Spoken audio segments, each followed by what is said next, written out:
За соноо окононэн тэгэхээр өнөөдрийнхөө бичлэгээр оконон тайдтэй хэвэн боог ашиглаад хэрхэн кейк хийсэн талаараа заавар бичлэг оруулахаараа Facebook, Instagram-ийнхаа сторид өчигдөр тэр кейкнийхаа талаараа оруулсан чинь хүмүүс аягүй сонирхоод тэгээ жорыг нь оруулж өгөөч гэж хүссэн болохоор энэ хөө бичлэгээ хийж гин. Тэгээ амартай бичлэг эхлүүлцгээе.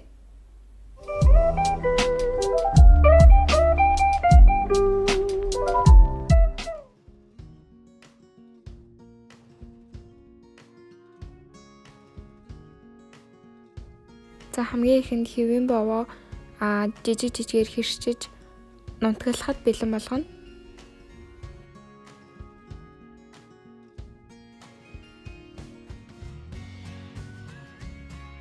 За ийхүү бэлэн болсон хэвэн боовоо блендер юм уу миксер аль алинд нь хийж болно. Бүгдийг ингэ нунтаглаж жижиглэх байгаа. За нийт 4 ширхэг үнэгийг сайтар хутгаад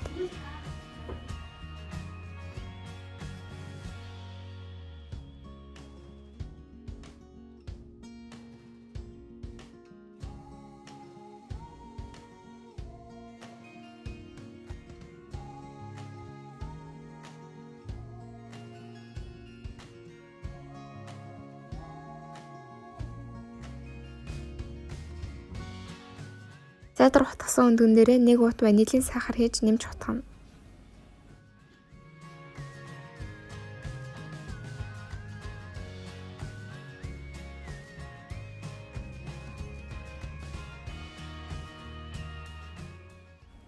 За үүн дээрээ 230 г сахар нэмээд ахин хутгана.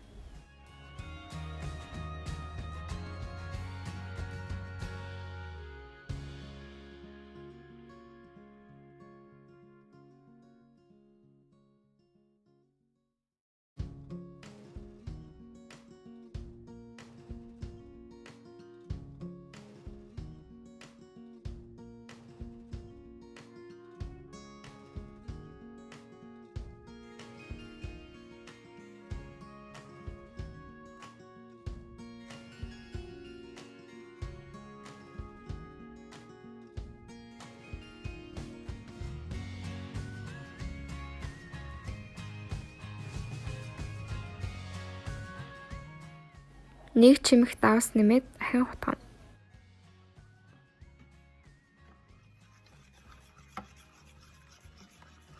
За ингэж бэлэн болсон шингэн зурган дээрээ багцаагаар 300 г хэвэн боовоо хийн. Мэдчихэрэг миний хараад 1 ширхэг хэвэн боо байхад л яг болдог байгаа.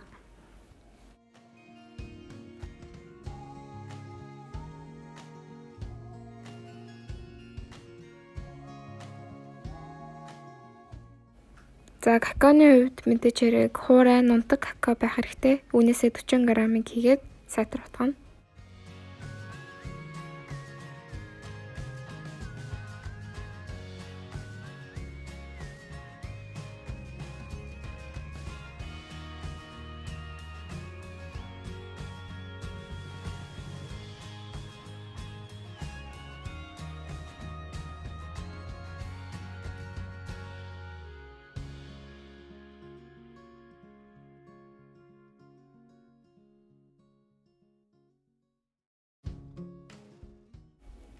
За үүн дээрээ талууд бейкинг паудер хийн. Энэ ер нь бол багцаалдаад хийхэд зүгээр юм дөө.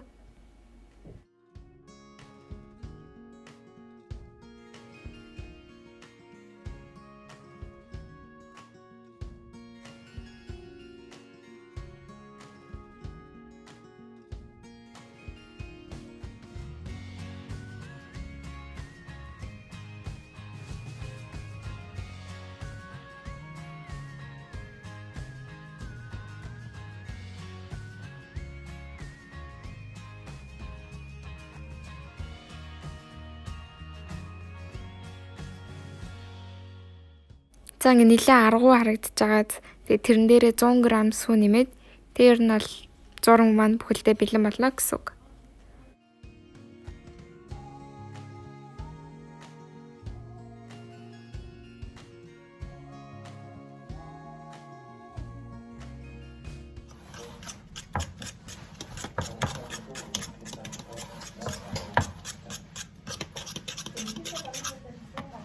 За зурмаг шарах шүүгэнд хийхээсээ өмнө заавал ийм кальцин цаас дэвсэх хэрэгтэй байдаг.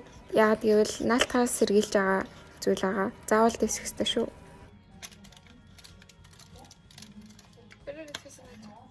За 180-аас 200 градус 40-45 минутын хооронд байлгана. Нэг давуу тал нь гэх юм бол энэ кейкийг будааг шагчинд бас хийж болдог байх шүү.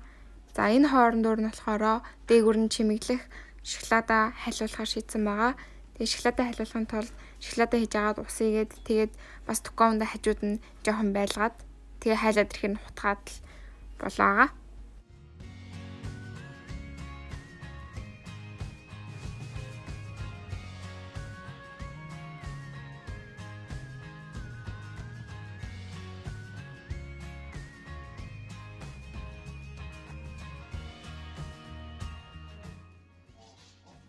За кейк маань боллоо. Энүүн дээр болохоор шоколад тэгээд янз бүрийн өөрсдийн дураараа чимэглээд идэх боломжтой. Какао исэн болохоор би шоколадаар чимэглэсэн байгаа. Илүү гоё чийлэг амт дээрээс нь орж өгдөг байгаа.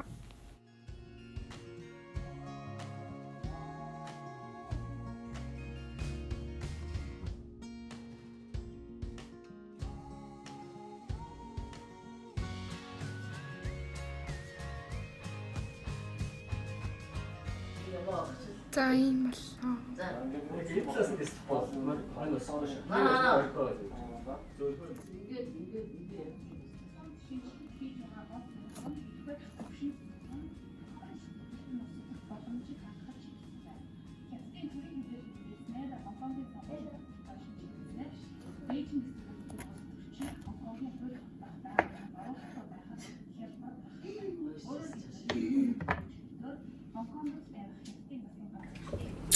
За кейк маань юм боллоо. Би ямарч ирсэн дээр авсан.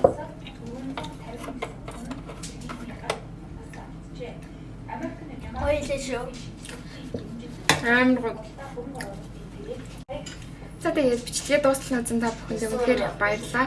Дараагийн бичлэгээр уулзлаа. Баярлалаа.